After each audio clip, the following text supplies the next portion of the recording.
जेव्हा जेव्हा माझ्या मनाने मी चाललो तेव्हा मला अपयश आलं, पण जेव्हा जेव्हा मी देवाच्या इच्छेप्रमाणे केलं, कठीण परिस्थितीत देवाने मला यश दिलेलं आहे. कठीण अतिशय प्रतिकूल परिस्थितीत सुद्धा देवाने मला यश दिलं. पण ज्यावेळेस मी माझ्याच प्रयत्नाने काहीतरी करायला गेलो तर पहिल्यापेक्षाही वर्स्ट परिस्थिती, भयंकर परिस्थिती माझ्या जीवनात निर्माण झाली. का? मी माझ्या बुद्धीवर अवलंबून राहिलो. Praise the Lord. मला सांगू द्या की तुमच्या जीवनात यश तेव्हा प्राप्त होतं ज्यावेळेस तुम्ही देवाचं ऐकता. हालेलुया. देवाच्या वचनावर विश्वास ठेवता. हे वचन देवाने माझ्यासाठी दिलं, यावर तुमचा विश्वास असणं गरजेचं आहे आणि ते जपून ठेवा. तुम्ही काम करणार नाही, तुमच्या मनात असलेलं वचन काम करणार आहे.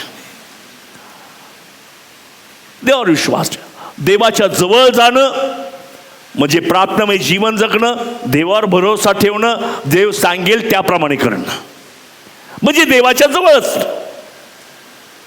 फक्त गुडघ्यावर असणं म्हणजे देवाच्या जवळ नाही, तर देवाच्या वचनाचं पालन करणं. तो मला एक गोष्ट सांगू द्या, येशू ख्रिस्त माझा वैयक्तिक तारणारा आहे. किती लोकांचा विश्वास आहे? आमेन. मग येशू ख्रिस्त वैयक्तिकरित्या माझ्याकडे काम करतो यावर विश्वास असला पाहिजे. नाहीतर येशू ख्रिस्त माझा वैयक्तिक तारणारा कार्य मात्र दुसऱ्याच्या जीवनात आम्ही पाहतो. त्या ब्रदरच्या जीवनात आहे, त्या ब्रदरच्या जीवनात आहे, त्याच्या जीवनातच आहे. जर मला वैयक्तिक तारणार आहे तर माझ्या जीवनात मला त्याचा वैयक्तिक अनुभव येणार. म्हणून देवा मला बदल, देवा माझ्यात बदल कर, माझ्या विचारांना बदल, माझ्या समजबुद्धीमध्ये बदल घडव, मला दिशा दाखव, मला मदत कर, माझं सहाय्य कर. तेव्हा तू मला देव मार्ग दाखवेल. हा देवाचा मार्ग आहे. पण पुष्कळ अशी मी मगाशी म्हटलं विश्वासणारे कार्टून सारखे का दिसतात? कारण का? त्यांना देवाची इच्छाच नेमकी माहीत नाही. मग आपल्या मनच्या इच्छेप्रमाणे जे जे काही आमचा आकार मिळतो तो सगळा कार्टून बनतो. जसं देवाला पाहिजे तसे आम्ही नसतो, म्हणून आमच्यामध्ये काहीतरी विकृती तयार होतात. मला एक सांगू द्या, पुन्हा मला सांगू द्या, जगातल्या जे लोकांना प्रॉब्लेम आहेत ते आमच्यावरही प्रॉब्लेम आहेत, वेगळे नाहीत आमचे. पण जगात येशू ख्रिस्त नाही, तुमच्यामध्ये येशू ख्रिस्त आहे. तो म्हणतो भिवू नको, मी जगाला जिंकलेला आहे. माझ्यावर विश्वास ठेव, मी तुला विजय देणार आहे. आपल्याच बुद्धीवर अवलंबून राहू नको, देवावर विश्वास ठेव, भरोसा ठेव. तो तुझा मार्ग सुखी करणार आहे, यशस्वी करणार आहे. आणि ही गोष्ट आम्हाला देवाच्या वचनामध्ये पाहायला मिळते. आणि म्हणून आम्ही प्रत्येकाने देवाच्या जवळ जाणं म्हणजेच देवाच्या इच्छेत राहणं, देवाच्या सहवासात राहणं, प्रार्थनेमध्ये जीवन जगणं आणि प्रार्थनेच्या द्वारे देवाचं ऐकणं. देवाकडे जाणारी वन वे ट्रॅफिक नाही. देवाकडे आणि देवाकडून माझ्याकडे टू वे. काही लोक तर देव म्हणजे वन वे ट्रॅफिक, मग काही पण त्या ट्रॅफिकमध्ये, त्या रस्त्यामध्ये काही पण सोडतात. देवा घे, इकडून सोडलेलं आहे मी, तिकडं घे. पण देव म्हणतो जे तुम्ही माझ्याकडे पाठवता ते कालांतराने तुम्हाकडे परत येणार आहे. टू वे ट्रॅफिक आहे. म्हणजे देवाकडे प्रार्थना करणं आणि देवाचं ऐकणं ही टू वे ट्रॅफिक आहे. हॅलो. देवाकडे प्रार्थना करणं वन वे, देवाचं ऐकणं टू वे. म्हणून बायबलमध्ये आम्ही लोक आशीर्वाद देतो शेवटच्याकडे. तुम्ही पण माझ्या पाठीमागे देता म्हणू शकता, दे बापाची प्रीती, पुढे दे बापाची प्रीती, प्रभू येशू ख्रिस्ताची कृपा आणि पवित्र आत्म्याची सहभागिता. कोणाची सहभागिता? सहभागिता या शब्दात त्या ठिकाणी जो अर्थ वापरलेला आहे तो म्हणजे दळणवळण. काही लोक पण दळणच करतात, वळण काही करत नाहीत. नुसतं दळण कर. दळणवळण म्हणजे काय? इकडून तिकडे जाणे, तिकडून इकडे येणे. पवित्र आत्मा तुम्हाला तिकडे देवाकडे येतो आणि देवाकडून तुम्हाला जगामध्ये आणतो. देवाकडे येतो, जगामध्ये आणतो. देवाकडे येतो, जगामध्ये आणतो. याच्यासाठी की तुमच्यामध्ये एक स्पिरिच्युअल पर्सनॅलिटी तयार व्हावी. आमेन. दळणवळण. आम्ही फक्त पाळक म्हणतो म्हणून आम्ही घेतो आशीर्वाद आणि तसेच निघून जातो. शेवटचा आशीर्वाद मिळाला, शेवटचा आशीर्वाद. अहो, तिथं दळणवळण करायला सांगितले तुम्हाला. पवित्र आत्म्याचं दळणवळण म्हणजे तुम्ही प्रार्थना पर करा, देवाचं म्हणा ऐका. एक गोष्ट मला सांगू द्या. ज्यावेळेस मी वचनातून बोलतो त्यावेळेस मी तुमची सेवा करतो. लक्षात ठेवा, देवाची नाही. नाही तर हा देवाचा सेवक, प्रसिद्ध सेवक. परंतु मला याचा अर्थ जे अर्पण त्याच्यावर तुम्ही जर अर्थ काढला, ज्यावेळेस मी वचन बोलतो, शिकवतो, त्यावेळेस मी तुमची सेवा करतो. पण ज्यावेळेस मी उपासना करतो तेव्हा मी देवाची सेवा करतो. लक्षात घ्या. म्हणून काही काही लोक उपासनेनंतर येतात म्हणजे काय, दळणच होतं, वळण काय होत नाही. ज्यावेळेस तुम्ही वचनातून सांगता त्यावेळेस तुम्ही देवाचा सेवक तुमची सेवा करतो. त्याने उगाच म्हणू नये मी देवाची सेवा करतो, तुमची सेवा करतो. पण ज्यावेळेस तुम्ही उपासना करता त्यावेळेस तुम्ही देवाची सेवा करता. हालेलुया. आणि मला तुम्हाला सांगू द्या की जगातल्या लोकांची जे सेवा करता त्यापेक्षा मोठी देवाची सेवा करणं आहे. म्हणून पुष्कळ लोक उपासनेनंतर वचन ऐकायला येतात, म्हणजे सेवा करून घ्यायला येतात. त्याने स्वतःला बाळ समजतं. नाही, बाळ जर सकाळी म्हणतं आता आई माझी आंघोळ घालणार, मग मला खाऊ घालणार, मग मला झोपू येणार, थापडणार, तो सेवा करून घेतो आईकडनं. पण मला सांगू द्या, तुमची सेवा तर देव करतोच करतो, पण विशेष करून तुमचं कर्तव्य आहे तुम्ही देवाची सेवा केली पाहिजे. हालेलुया. म्हणून वर्शिप सारखी मोठी गोष्ट कोणतीच नाही. जेवढे अर्पण बायबलमध्ये आहे ते सगळे वर्शिप संबंधी, प्रीचिंग संबंधी नाही. एक सुद्धा अर्पण प्रीचिंग संबंधी नाही, वर्शिप संबंधी आहे. पण कित्येक लोक त्याला महत्त्व देत नाही. त्यांना वाटतं ते फार मोठे आहेत, वचन ऐकतात म्हणजे ते जरा त्यांना जास्त समजतं बरं का, म्हणून ते वचनच ऐकायला येतात. पण मला सांगू द्या, जो वर्षी गमावतो तर सगळं गमावतो. म्हणून देवापासून जर मला काही हवं असेल तर देवाची उपासना करा, त्याची सेवा करा. जो कोणी हात उंच करतो तो देवाची सेवा करतो. तुम्हाला मनुष्याची सेवा आता करायची का देवाची सेवा करायची? म्हणून दावीद म्हणतो माझे हात उंचावणे, मग द्या अर्पण देवाला. म्हणजे काय करा, उभा राहून उपासना करणं म्हणजे देवाची सेवा करणं. आम्ही अनेक वेळा एकमेकाची सेवा करतो, म्हणजे वचनातून एकमेकाशी बोलतो, घरामध्ये बोलतो, म्हणजे माझ्या घरातल्या लोकांची मी सेवा करतो. मंडळीत असताना वचनातून बोलतो, मंडळीची मी सेवा करतो. पण तू माझे हात उंचावणे हे संध्याकाळच्या अर्पणाप्रमाणे आहे, म्हणजे देवाची मी सेवा करतो. Hallelujah, hallelujah. देवाकडे पाहून म्हणा hallelujah, hallelujah, hallelujah, hallelujah. Praise the Lord. बसूयात. देवाच्या जवळ या. मग बायबलमध्ये एक गोष्ट मी पुन्हा पुन्हा जुन्या करातून जरा इकडे नव्या करात येतो मुद्दाम, कारण तुम्हाला कळावं म्हणून. तो दर्शन मंडप आहे, त्याच्या बाहेर एक कणात आहे. कणात बाहेरून एक कणात, आधी आतमध्ये दर्शन मंडप आहे, बाहेरून सर्वत्र एक कणात आहे कपड्याची, आणि ती इतकी उंच आहे, मला वाटतं 8 फूट असेल, इतकी उंच आहे. म्हणजे बाहेरचा जो मनुष्य आहे, आतमध्ये दर्शन मंडप कसा आहे हे त्याला पाहता येत नव्हतं. त्याने बाहेरून जरी त्या पडद्याच्या वर टाचावर केले, आतमध्ये काय आतमध्ये काय त्याला दिसणार नाही. जर पाहायचं असेल तर आतमध्ये ये, तुला दर्शन मंडप दिसणार. म्हणून काही लोक बाहेरून येशू ख्रिस्ताला पाहण्याचा प्रयत्न करतात, त्यांना तो दिसत नाही. पाहिजेच असेल तर आतमध्ये शिरा, परम पवित्र स्थानापर्यंत जा, तुम्हाला संपूर्ण देव कळल्याशिवाय राहणार नाही. हालेलुया. टाचा उंच करून येशू ख्रिस्ताला पाहू नका. येशू ख्रिस्त कसा आहे ते लोकांना टाचा उंच करून सांगू नका. दरवाजातून आत या, त्याच्या सहवासात बसा, अर्पण करा. तुमचा देव किती चांगला आहे हे तुम्हाला समजून येणार आहे. म्हणून अनेक लोक येशू ख्रिस्तावर कमेंट्स करतात, पण ते आतमध्ये गेलेले नसतात, ते पडद्याच्या बाहेर असतात. त्यामुळे ते जी कमेंट करतात ते शास्त्रोक्त नसतात. तर मला तुम्हाला सांगू द्या, बाहेरून टाचा उंच करून पाहू नका. दर्शन मंडप कसा आहे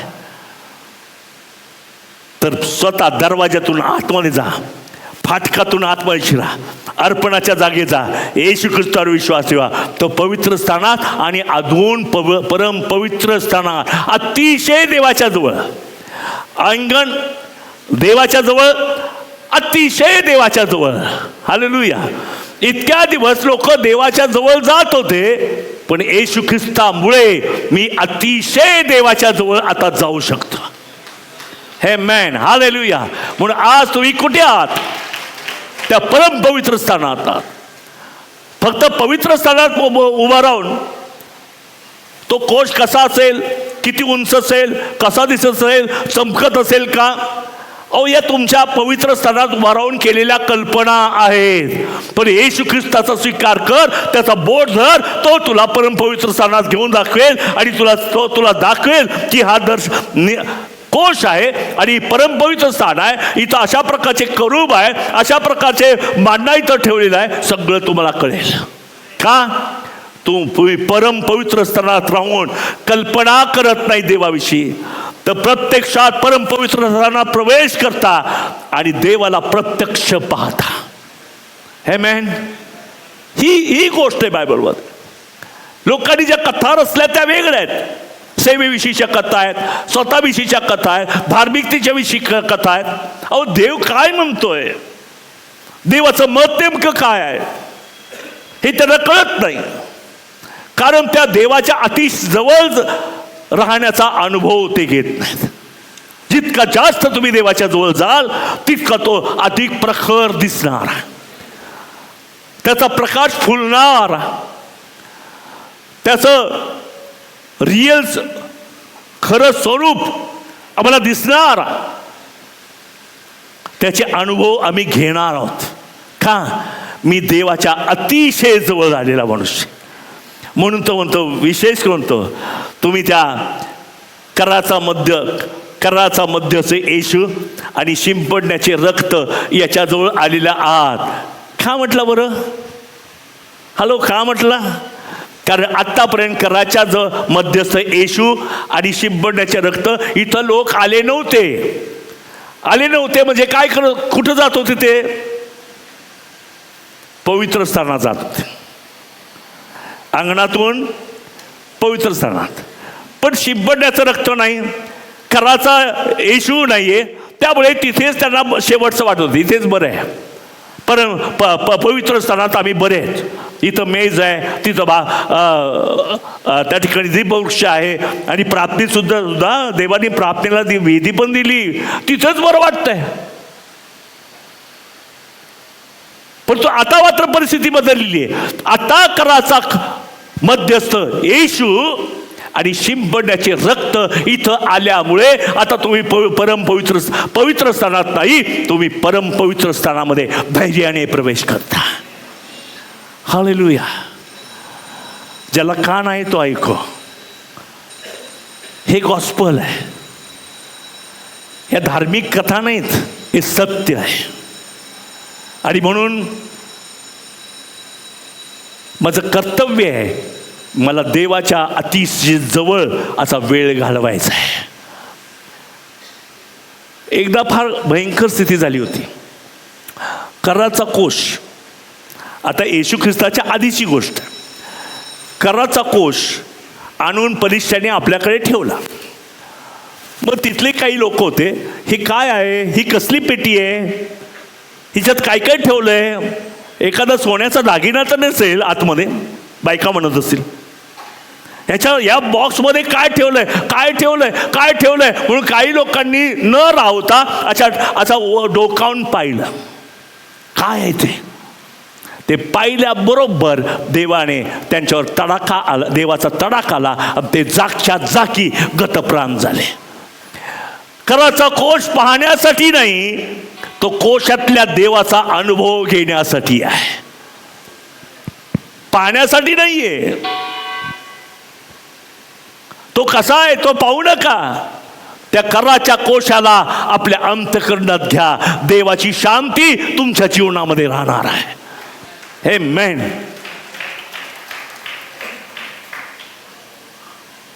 मी नगरला जाताना नेहमी वाघोलीच्या तिथे एक दगड आहे, त्या दगडावर लिहिले आता अहिल्यानगर. अहिल्यानगर 120 किलोमीटर. मी अशी एक कल्पना केली. त्या दगडाकडे मी गेलो आणि त्याला विचारलं, अहमदनगर किती किलोमीटर आहे. तो लगेच मोठे नाही, 120 किलोमीटर आहे.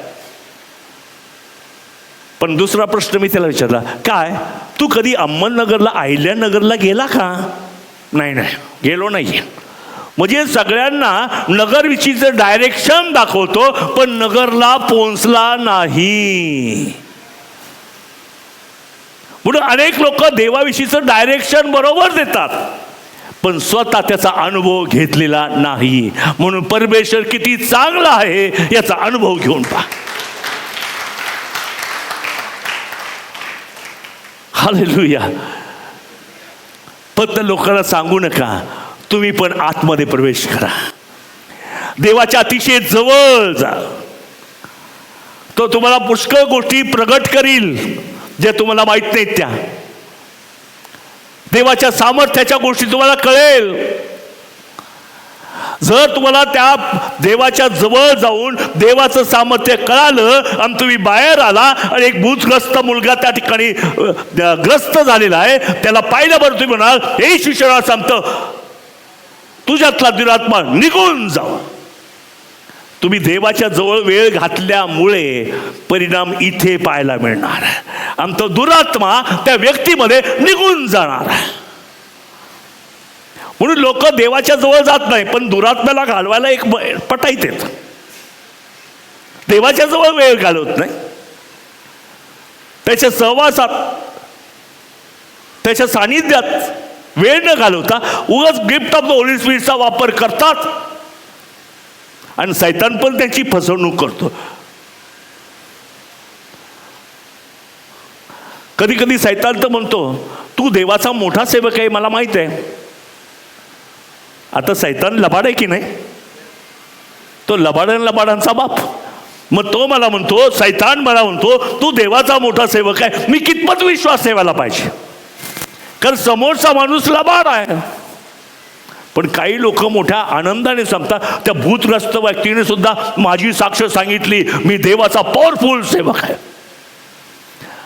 त्या भूतग्रस्त व्यक्तीने साक्ष देण्याची गरज नाही. पवित्र आत्मा तुमच्याविषयी साक्ष देत आहे की तुम्ही देवाच्या सानिध्यातले लोक आहात. हालेलुया. ही साक्ष आहे. म्हणून अशा अनेक प्रकारचे गोंधळ सध्या जगामध्ये आम्ही पाहतो. म्हणून मी मगाशी तुम्हाला मुद्दा म्हटलं, ख्रिस्तीपणाचं लोकांनी कार्टून केलेलं. जसं रूप देवाने आम्हाला दिलं त्याच्यापेक्षा आता वेगळंच झालेलं आहे. काही कांचे कांताचे सुभासारखे झाले, हत्तीसारखे. काही कांचे नाकच मोठे झाले. त्यांना नाक म्हणजे वास घेणं. नाक कशासाठी आहे, हे दानाचा प्रकार आहे, म्हणजे आत्म्यांना ओळखणे. हे नाक जास्त लांब झाल्यामुळे याच्याविषयी तो निंदा करतो, त्याच्याविषयी निंदा करतो, त्याला तो बरं म्हणतो, त्याला तो चांगलं म्हणतो, कारण नाकाला जरा जास्तच वास यायला लागलाय. म्हणून काहीचं गिफ्ट इतकं लांब झालेलं आहे की त्याच्यामुळे त्यांना दिसेल त्या व्यक्तीची पारख करतात, दिसेल त्या व्यक्तीला दोष देतात, तिथे दिसेल त्या व्यक्तीची स्तुती करतात, कारण त्याचं नाक जरा मोठं झालंय. त्याला कार्टून म्हणतात. कार्टून म्हणजे जे अस्तित्वात नाही ते. तर मला सांगू द्या, पवित्र आत्म्याच्या कंट्रोलमध्ये राहा. तुम्हाला पवित्र आत्मा योग्य मार्गदर्शन करेल. आमेन, हालेलुया. त्यासाठी तुम्ही देवाच्या अतिशय जवळ राहा. काही लोकांची फजिती का होते? कारण ते देवाच्या जवळच जात नाहीत. ते अंगणातूनच हालेलुया प्रेज लॉर्ड, अंगणातच. काही लोक जास्तीत जास्त पवित्र झालं हालेलुया प्रेज लॉर्ड. अहो जरा कोशाकडे जाना, तिथे म्हणा हालेलुया प्रेज लॉर्ड. तो देव तुम्हाला सामर्थ्याचं केंद्र बनवेल. तुमच्यामुळे अनेकांच्या जीवनात साक्ष घडतील, अनेकांची जीवन तो बदलून टाकेल. देवाच्या जवळ असणं म्हणजे देवाच्या सामर्थ्याने भरणं, देवाच्या ज्ञानाने भरणं, आणि त्याचा प्रभाव या जगामध्ये होतो. Praise the Lord, hallelujah. दुसरी महत्त्वाची गोष्ट या ठिकाणी मला सांगायची आहे. देवाच्या जवळ जाणं म्हणजे वचनाला आपल्यात काम करू देणं. हॅलो, देवाच्या जवळ जाणं म्हणजे, आणि वचनाला काम करू देणं म्हणजे बदल घडवणं. म्हणून काही लोक बदलत नाही, कारण वचनाला काम करू देत नाही. खोटं सांगतात, आम्ही देवाच्या जवळ आहोत. देवाच्या जवळ असल्या कारणाने मनुष्यामध्ये एक मन तयार होतं. तो होतं, देवा तू माझ्यामध्ये काम कर. शालेमचं ते गाणं मला नेहमी नेहमी आठवतं, मेरे दिल में नया काम कर प्रभू. देवाच्या जवळ जाणं म्हणजे देवाला अलाव कर, देवाला निमंत्रण देणं की मी तयार आहे, माझ्यामध्ये बदल घडव. म्हणजे अनेक लोक वचन वाचतात पण बदलत नाही, कारण देवाच्या जवळच जायला तयार नाहीत. हालेलुया. प्रॉब्लेम हा आहे. वचन भरपूर वाचतात, अभ्यासही करतात, प्रीचिंगही करतात, गिफ्ट ऑफ द होली स्पिरिटचा वापरही करतात, पण त्याच्यात बदल दिसत नाही. कारण का देवाच्या सहवासात ते वेळ घालवत नाहीत. देवाच्या अति जवळ असणं हे फार महत्वाचं आहे. त्याने प्रकारे देव माझ्यामध्ये ट्रान्सफॉर्मेशन करतं, बदल घडवतं.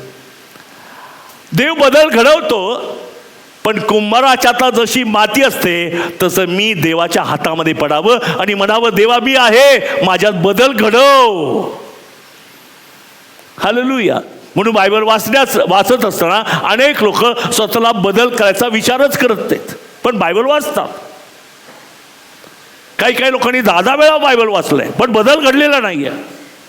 तर मला सांगू द्या, परमपवित्र स्थानामध्ये देवाच्या सहवासात जाण्याच्या द्वारे एक मोठा चमत्कार घडतो. पवित्र आत्मा माझ्यामध्ये बदल घडवतो आणि माझी प्रतिक्रिया काय, हे देवा माझ्यामध्ये बदल कर. मी बदल स्वीकारतो. मला माहिती आहे माझं उणे, पण मी स्वीकारतो. तुझ्या वचनाचं कार्य माझ्यामध्ये होऊ दे. पवित्र आत्म्याचं सामर्थ्य मला मदत कर, माझ्यामध्ये बदल कर. हालेलुया. बदल कोण करतं? तुम्ही का? देव करतो. गेल्या शुक्रवारी मी शिकलो, प्रभूच्या प्रार्थनेत शिकवलं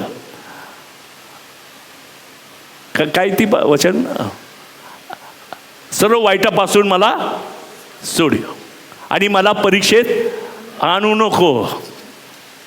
कोणाला प्रार्थना करतो? हॅलो, उत्तर हे असं वक्ता श्रोता नाहीये, हे शिक्षण आहे. सर्व वाईटापासून मला कोणाला प्रार्थना करतं? मनुष्य देवाला. मला परीक्षेत आणू नको, टेम्पटेशन, मोह, मला परीक्षेत आणू नको. कोणाला प्रार्थना करतो? मला परीक्षेत न आणण्याचं काम कोण करतं? देव करतो. मला माहिती, परीक्षा आली ना मी टिकणार नाही, कारण माझा स्वभाव मला माहिती. एखादी परीक्षा अशी येते माझ्यावर, दातवट खात, आता मी तुझं पाहतोस, असा मोह माझ्या जीवनावर, अशी परीक्षा माझ्या जीवनावर. मला माहिती की मी इतका लेचा पेसा आहे की या परीक्षेमध्ये मी टिकाव धरू शकत नाही. प्रभू दया कर. आणि प्रार्थना करतो, देवा या परीक्षेत मला आणू नको. नाही तर काही लोक आम्ही परीक्षेमध्ये यश मिळवतो येशूच्या नावानं. नाही, परीक्षा तुमच्यावर हल्ला करते. तुम्ही जर देवाच्या जवळ असाल तर देव तुम्हाला पावर पुरवतो आणि त्या परीक्षेवर तुम्हाला यश प्राप्ती मिळते. म्हणून काही लोक स्वतः पडतात आणि देवाला नावं ठेवतात. पण मला सांगू द्या, तुम्हाला परीक्षेतून सोडवण्याचं काम देव करतो. केव्हा? ज्यावेळेस तुम्ही देवाला आपल्यामध्ये काम करू देता, ज्यावेळेस पवित्र आत्म्याला तुमच्यामध्ये कार्य करू देता, तेव्हा तुमच्या जीवनामध्ये परिवर्तन घडतं. म्हणून अनेक लोक बोलतात एक आणि करतात एक. का? कारण देवाच्या सहवासात त्यांनी वेळ घालवला नाही, त्यामुळे त्यांना धैर्य आणि सामर्थ्य मिळालेलं नाही. आणि मग ज्ञानाच्या जोरावर ते ट्राय करतात. ए शिक्षणात निघ, ए शिक्षणात मला विजय मिळू दे, ए शिक्षणात अमकं करू दे, ए शिक्षणात सैताना निघ. पण देवाच्या सहवासात वेळ न घालवल्यामुळे तुम्हाला त्या जगावर विजय मिळत नाही, देहावर विजय मिळत नाही. कोणी स्पेशल नाही जगामध्ये.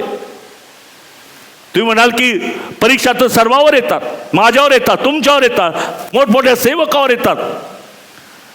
येशू ख्रिस्तावर आल्या होत्या अरण्यामध्ये, परंतु येशू ख्रिस्त पवित्र आत्म्याने परिपूर्ण असल्यामुळे 3च्या 3 प्रश्नांना त्यांनी उत्तर दिली. सैतान पळून गेला.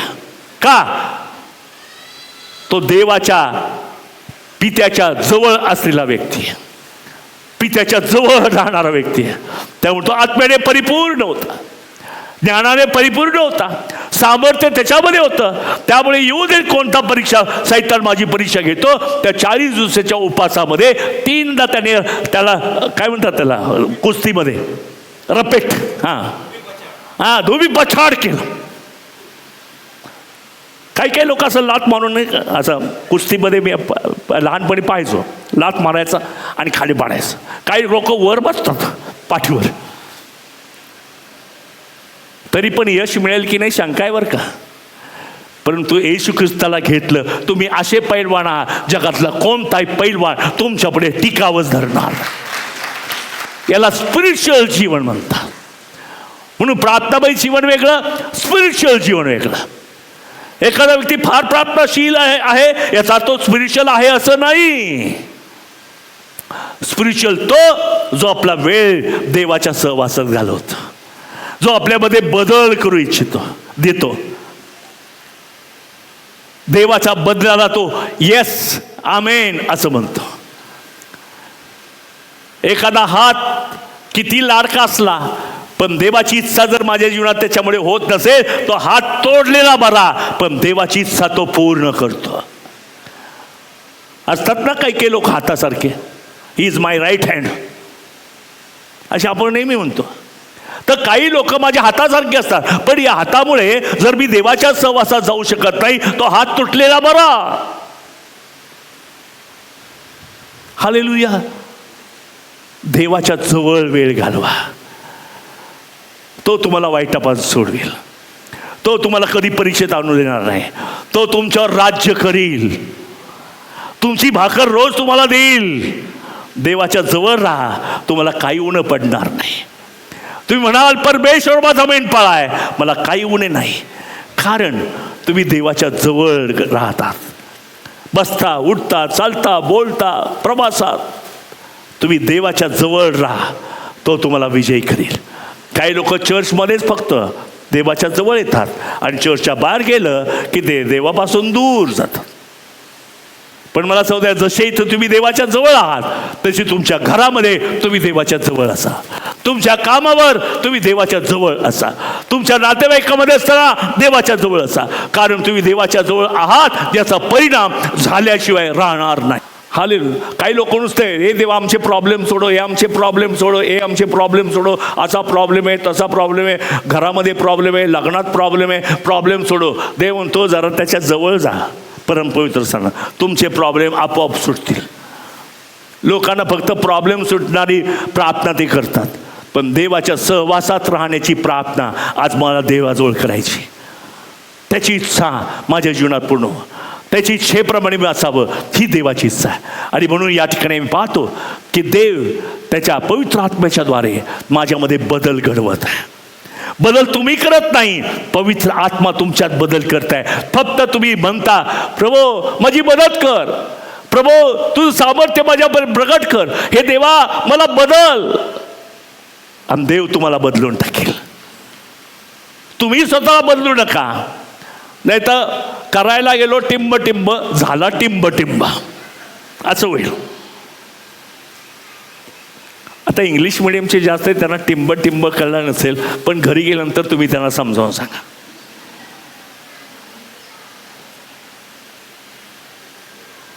हालेलुया. तुम्ही नका करू, भलतंच काहीतरी चित्र येईल बाहेर. एकदा एका आर्टिस्टला सांगितलं की अमका चोर आहे, दरोडेखोर आहे, तो काही सापड्यात आहे, चित्र करा.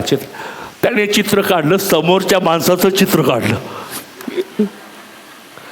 तुमचं चित्र बदलेल, देवाचं बदलणार नाही.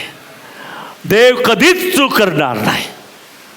देव त्याच्या हृदयामध्ये तुमचं आणि माझं चांगलं चित्र त्याने ठेवलेलं आहे, आणि त्यांनी ठरवलंय तो तुम्हाला मदत करणार आहे.